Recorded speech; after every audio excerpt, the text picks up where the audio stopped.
I'm doing another one, because why the fuck not? Alright. I didn't do a sound check for the last one. The game was really loud and I was pretty quiet, but oh fucking well. I'm not doing a sound check for this one, but I did turn down the volume so it should be easier to hear. Where's the replay I'm looking for?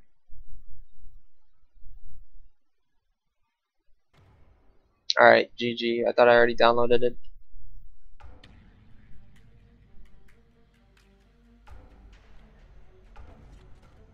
Alright, whatever. I did download it. Alright. This lineup. I kinda like. Alright, last video I said, oh, this patch is about timings and winning the lanes, blah blah blah. I guess, but that's like what it is for every patch. But it's a lot more emphasized this patch because it's people have found more ways to punish drafts without an identity. Rather, like if you're running around not taking objectives or not living up to your draft, you're gonna lose the game. I've had a few games over the past few days where we kind of just fucked around. We still won once we got our shit together, but you fuck around and you don't do what your draft is supposed to. Even in all pick, when you're just picking random heroes, you have some sort of identity, even if it's between two heroes. If you have a Magnus Techies, that's an identity that you can play around and maybe win the game off of that. So it doesn't really matter if all three lanes are in a deal. You can, like, we won a game with a Magnus safe lane and it's no big deal. You just play. You give a fuck, like Sing Sing. You can get fucking randoms when he plays it. Which is sort of like the ideal for me. Sing Sing got me into Dota, and like not his attitude, I guess, yeah, but like his positivity most of the time. But also how he just will usually play anything and try to win with it. Which I think is a good mindset to have. So like, good players can win with a bad draft, bad players can lose with a good draft, so you just gotta play.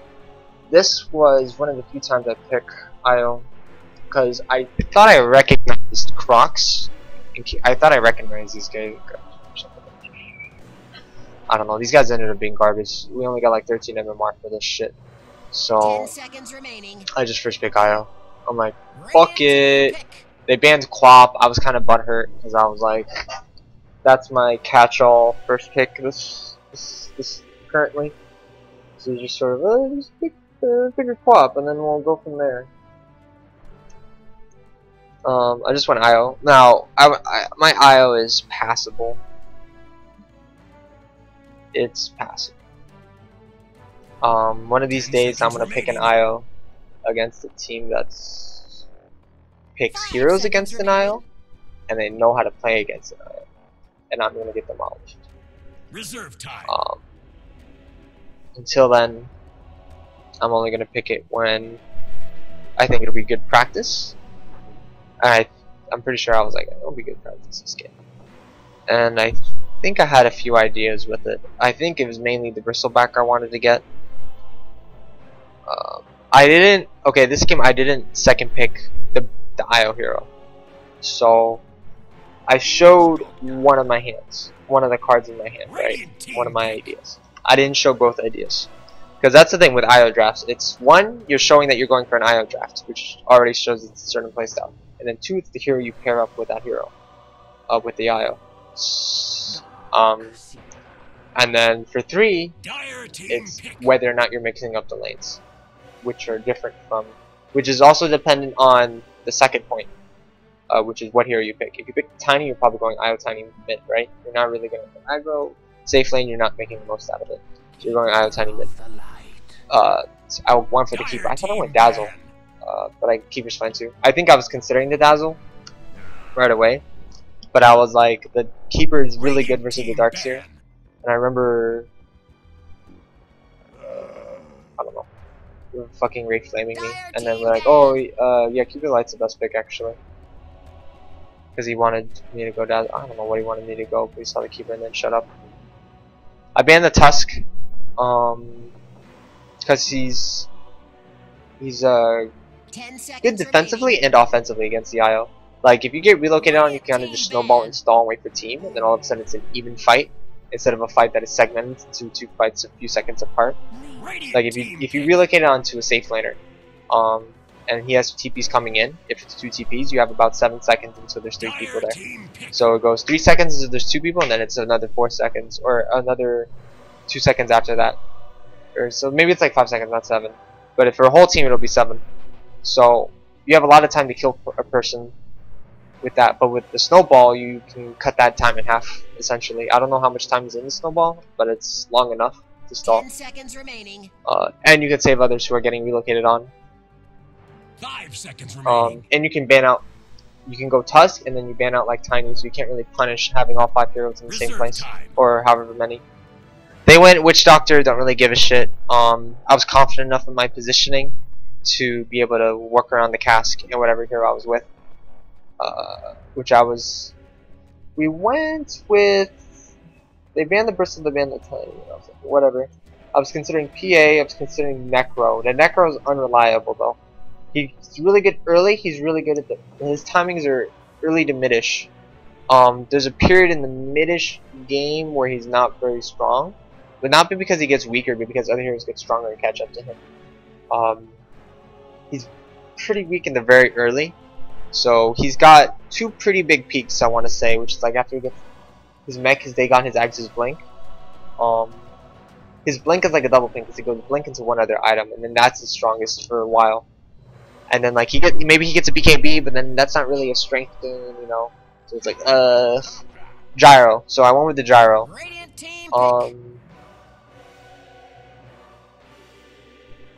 Gyro, okay, I wanted something against the dark. Okay, I remember exactly my train of thought. I was like, alright, we're fucking aggroing. I wanted to go Io Keeper Naga. And I think they picked the Naga 4th here. Which really pissed me the fuck off, dude. I was like, who even picks Naga, dude? You know what happens? Something like that happens. 10 seconds remaining. But yeah. Yeah, they did. I was like, fuck. But I wasn't worried. I wasn't stressed. I was mad, but I ain't stressing, right? Because I was like, right, Naga. I knew his strengths in lane, or weaknesses rather, is that she has no impact. She didn't have enough impact. It's not. You can be scared of her potential if she gets her radiance, right? But that wasn't. I wasn't thinking about that timing wise. I was thinking about the laning phase. I was like, we found the laning phase, and then like Naga can't do shit because even when she gets radiant, you just relocate on her. It's fucking retard. And like I play Naga, and I watch a lot of Naga players. Riley plays Naga, so like we knew. I was pretty confident that we knew all the little secret spots she would beat, so like try to get her illusion up, and we could just fucking find her and get her anyway. Great TA, there's Quaffle bands. 10 seconds remaining. And yeah, 5 seconds Place remaining. Master is not a hero this game. I think we didn't need it. So yeah, we went Io Coddle with pretty much 3 heroes that do well with Io. They saw the Gyro and they were thinking, okay, it's me, Io Gyro, but ended up being Io plus some other bullshit. I'm pretty sure it was PR. I'm tired already. It didn't matter. Like I was like, hey, if they want to think it's Io Gyro, that's fine with me. It wasn't like me taking them out like that was a super big advantage for us, but it's just a small little mind game to play. Where they think it's Io Gyro, but it was actually this. Maybe even if it catches one of them off guard for like a split second, it's a kill and enough of an advantage. If they find the Io with a different hero, and me being able to tether to another hero in the middle of a fight, and have them be equally as effective as going with another here, like it's pretty strong. I would say we're greedy, which is another thing that like to win another draft, you have the timing, you have the synergy, which I was saying earlier, but you also have going as greedy as possible while still maintaining the advantage in the early mid game. 10 seconds remaining. Now their lineup isn't that 5 seconds greedy, remaining. I want to say Nina wins her lane, Witch Doctor is not a very greedy hero. Darkseid is not a very greedy hero. Can be greedy, depends on the enemy supports. Also, they didn't see this as an aggro. They really didn't see this as an aggro. Witch Doctor is good against aggros, but they picked it because of the IO. They didn't, not because they had an aggro. They didn't have enough information for that yet. So that's good too. That's also mind games because they don't know if it's an aggro. That means this Witch Doctor's mindset, whoever's playing the 10 Witch seconds Doctor, is remaining. going to have the anti-IO mindset, not the anti-tri-lane mindset. 5 seconds remaining. So that was also pretty good mind games, right?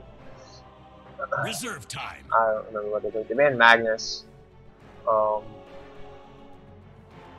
guessing they thought we needed an offlaner, but I'm not going to pick a Magnus offlane.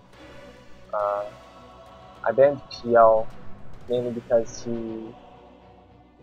I went for heroes that sort of modify your positioning, right? 5 Because seconds you don't want remaining. to, they can either modify their own positioning or modify ours. Dire Undying team forces pick. us to focus them and sort of like it's just Undying. Brood Mother forces us to be on a side of the map we don't want to be on. Shadow Fiend is just a strong mid laner, so we don't want to deal with that. She's a big, strong hero. And PL can just jump onto a Kato, jump onto an IO, kind of just demolish them. They picked the Brewmaster.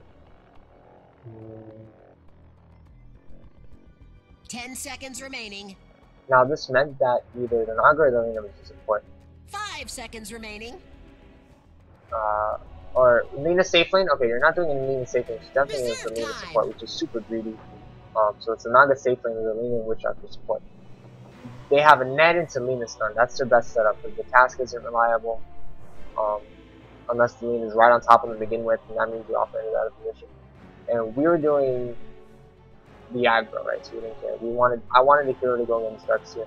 I was gonna put anything. I was thinking I had a hero in mind to go against Darkseer, but he ended up just asking for Gyro because he said he played that matchup. One of these fuckers, so I'm like, alright, fine. This is actually a 10 really long seconds game. remaining. 21 minutes. Oh yeah, Leshrac. We decided on Leshrac mid, or Leshrac in the Thailand instead of the Naga. I think I had another idea for this. I don't remember what the idea was. But this ended up working out pretty well. Now I talked about a lot of Prepare bullshit for battle. last game, and I think I made it longer than I needed to, but the game was pretty short. So I just wanted to know what are these guys doing. Alright, the Bottle Rush Naga.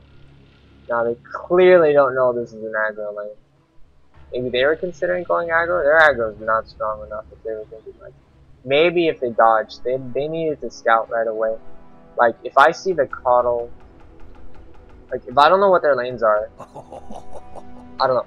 The way I identify a tri lane is it's got to be the core and one support, because you can sort of fill in the gap with the second support, but it's got to be a core and one support that can do a lot of fucking work. So they're scouting right away. They smoked. I'm pretty sure Gyro dies, but we actually don't give a fuck 30 about seconds this to battle. at all. It's like congrats. Look at it go. Like they got, I don't know. It's like blood. First blood. they robbed the convenience store while we're over here about to rob a bank. Like we don't give a fuck. Like wow, we called GG. Oh, that makes me salty in hindsight. I'm tired. Woo! It's starting. It's starting. Alright, so these idiots aren't blocking their lanes at all. Gold for my top. This fucking witch doctor actually snipes the courier. Alright. Alright, they robbed the convenience store and then they slashed our fucking tires is what they did, dude. But we're robbing the bank. Motherfuckers. Coddle needed to be bottom a lot faster than this. So we were already off to a pretty good start. We were all salty as fuck at this point. I got my bottle. They were salty because we didn't get the room. Fuck them.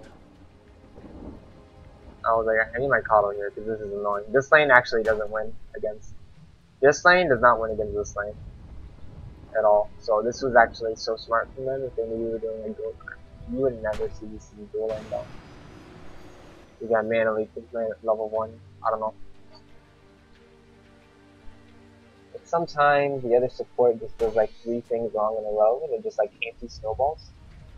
Thankfully, I don't think it happened this game. It's a Jagger. Better to burn out than I fade think, away. like, honestly, in this lane, you can just go mana, chakra, level 1. Like, it doesn't matter. That's what you're supposed to do. You just go chakra level 1. Your movement speed and your right click Dyer's is enough. career's gone down in flames. Alright, yeah. Somebody Fucking spent salt. a lot of money on that thing.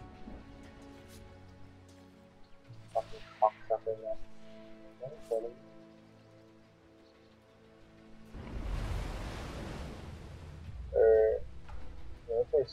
Denied. Anyway. Alright, so how does this lane win now? We keep him on the tower, we die.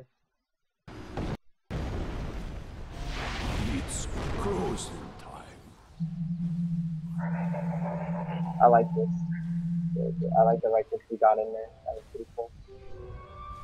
And he didn't move either. Some people would have moved and then probably Radiant's got the middle tower. tower is under He moved attack. just in case he got tower.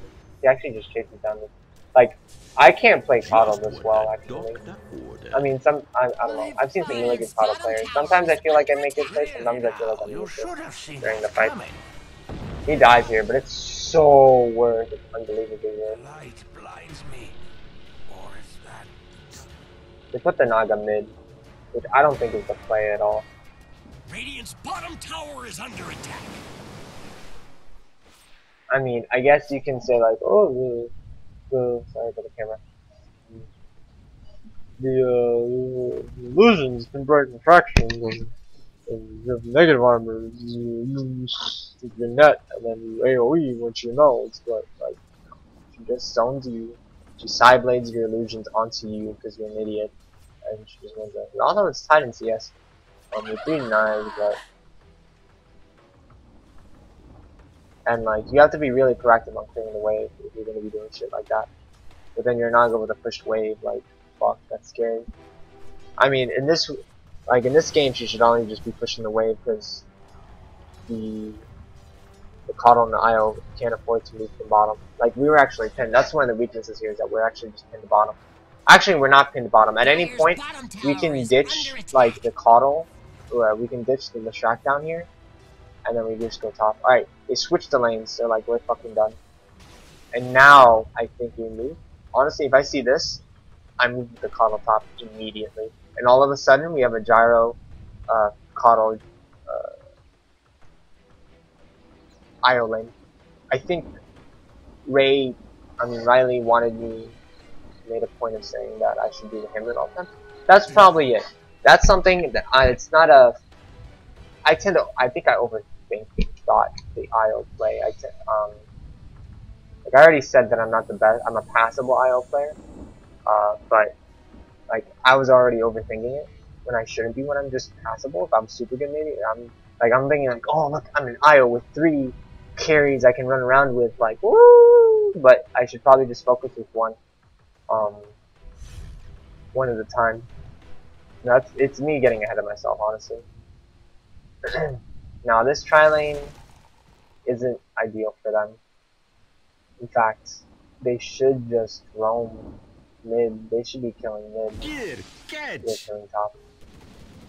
All of a sudden, this is an off-lane gyro instead of a solo lane gyro. There is a difference.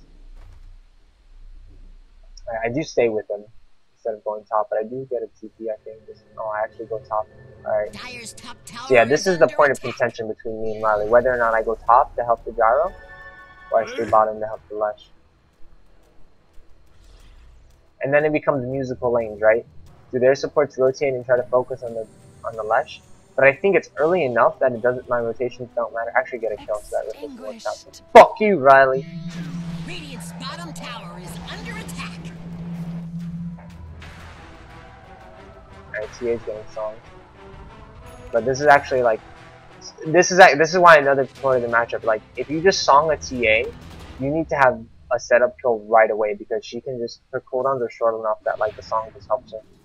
And she has like, what is it, not so cost effective? Her skills are cost effective in terms of mana, they're cost effective in terms of time. Their cooldown versus value is very, very, very, very high. If you can get the most out of them, like the refraction charges, the melds, things like that.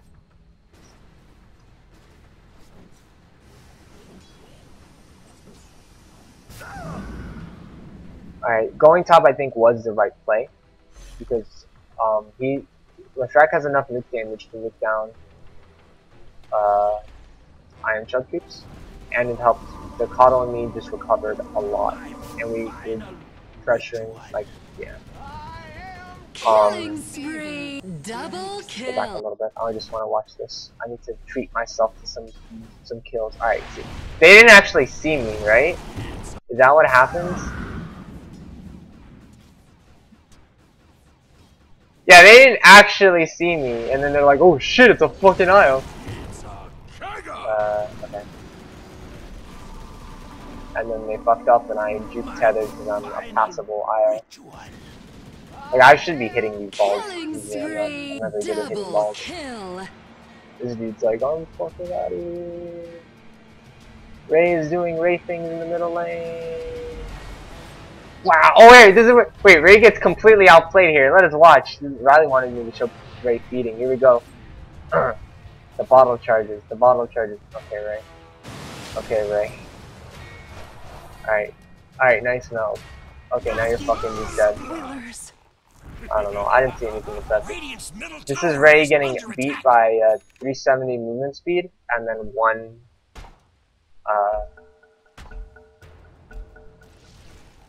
How does Ray salvage that? Okay, let's analyze this. I'm not a TA player.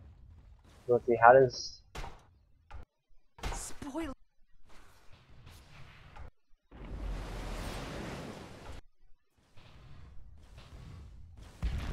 Okay, Ray has an illusion. She runs around.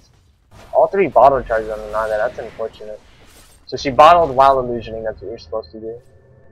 She ran uphill. Okay. Ray got fucking uked and thought his opponent was an idiot. This is what you don't do. If your opponent does that, you just walk straight down like that. Because is it a trap? You should have trapped high ground. You trapped the high ground. Okay, Ray. You trapped the fucking high ground so you see if she actually commits to going this way or she comes down here. Obviously she wants to be under a tower for the counter kill when the TPs come in. Alright, that was not the time to meld. Spoilers. Woo! Radiant's middle tower is So you needed to under trap here to see whether or not she commits left or right. You walk down, and then you force her onto the high ground away from your team. Or you force the TP tier onto the most useless part of the map. It was not on this guy.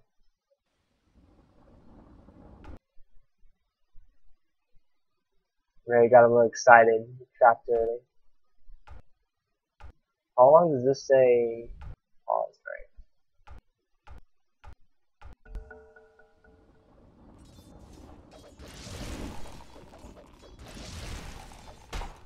Honestly, I would just be Coddle blasting. Fuck, what's the bit like? Oh, force that bitch out of experience. Radiant's top tower is under attack. Guess it's conservative. No, won't do that. Gracious me. Alright, so where am I? Did I feed yet? No, I'm just standing Radiant's around. top tower is under attack. Alright, I think I don't save him. Could I have been there earlier? Yeah, Radiant's I could top have. tower is under attack. So that's my B.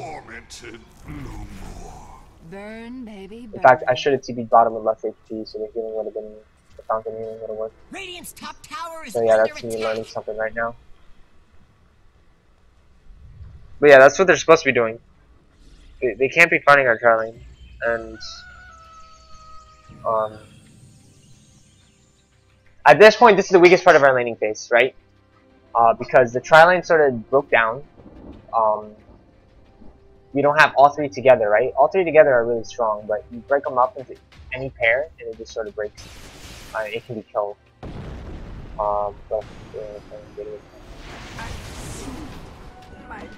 And you want their support to be putting pressure on the mid lane. You put the pressure on the mid lane, you force the Coddle IO away, or just the Coddle. Dyer's middle tower Another is fucking under song? attack. Dear God.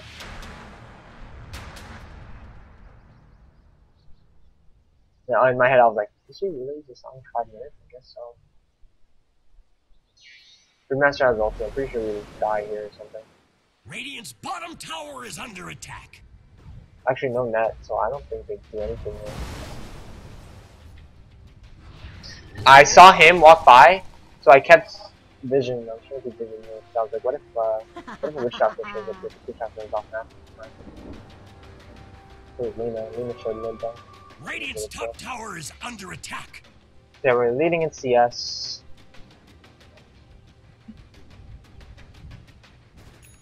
Radiant's top tower is under attack. I feel like Brewmaster is Looks the like Radiant warlock closed of the like blast cores and doors. shit. Like his ult is either really good or really shitty. And I think this game ended up being really shit. I think he had 1 or 2 good fights, but let's go bottom. Now this is actually pretty bad for them. They can't really do much against it. He has no blink, so if you mana, like, he went Arcane, this is what he was supposed to do. Alright, I needed to TP bottom immediately. I relocated with the. Yeah. I got thrown up in the air, so I couldn't cut it. But it's fine, I think we actually get all these things. And earlier I was saying, like, alright, even if they outmaneuver us, it was sort of my thought process. Even if they outmaneuver us, right, and Riley gets a horrible start, I can just transition and help the Gyro farm and help Ray farm while the other two recover. So I can turn any of our chords into a space maker, even though all 3 are pretty greedy. This goes back to what I said about being as greedy as possible while winning.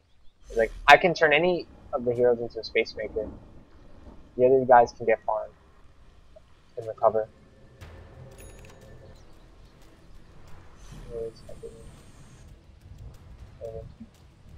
Gyro is super fun. So like our solo main Gyro is actually leading in it with.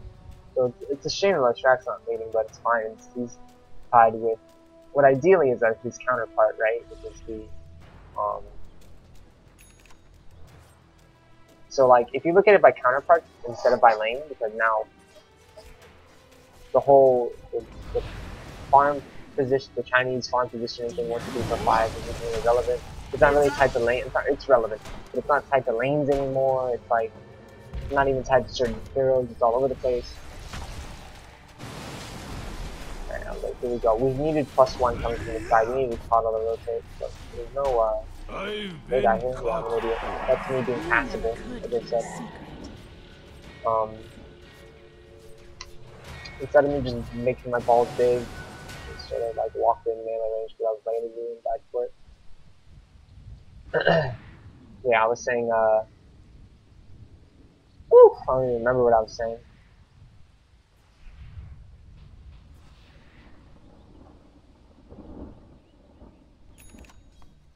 Oh, yeah, the counterpart to laning system. So, yeah. So, Gyro's counterpart, he doesn't really have one, so he's like the super wild card if this wins the game. And then Mashrak's wild card is the Naga, which he just has to keep up with. Because his timing, he does more with the same farm up until Radiance happens. Radiance is power spike, right?